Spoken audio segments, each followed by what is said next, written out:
కేసీఆర్ గారి కవిత కొత్త బీసీలు పార్టీ పెడుతుందట.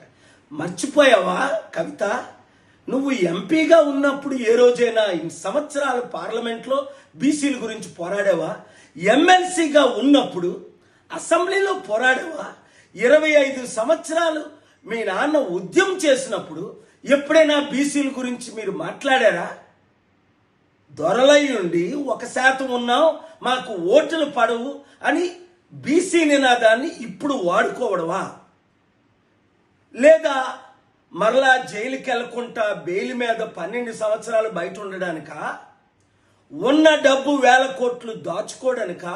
లేదా నాన్న నాకు నా వాటా ఇవ్వడం లేదని షర్మిల పెట్టినట్టు నువ్వు కూడా నీ 2 లక్షల కోట్ల కొరకు పార్టీ పెడుతున్నావా?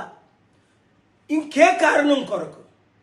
బీసీలారా, మన బీసీల గురించి తనెవరు మాట్లాడడానికి? మనం ఎందుకు వెళ్ళి జాయిన్ అవుతాం ఆ బీసీ పార్టీలో?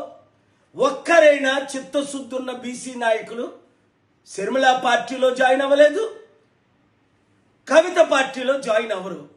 తెలివైన వాళ్ళందరూ ఏకం కండి మన ఓటు బ్యాంక్ చీల్చి ఈ 2-3 కుల పార్టీలు 1%, 2%, 3% ఉన్న వాళ్ళే ఇంకొక 79 సంవత్సరాలు ఏళ్ళడానికి, మనల్ని అనగదొక్కటానికి, మనల్ని అభివృద్ధి చెందకుండా చూడటానికి వారు చేస్తున్న కుట్రని గమనించి బీసీ, ఎస్సీ, ఎస్టీ, క్రిస్టియన్, ముస్లిం మన బహుజనుల పార్టీ అయిన ప్రజాశాంతి పార్టీలోనే ఇంకా చేరని వారు చేరండి, గెలిచి తీరుతాం.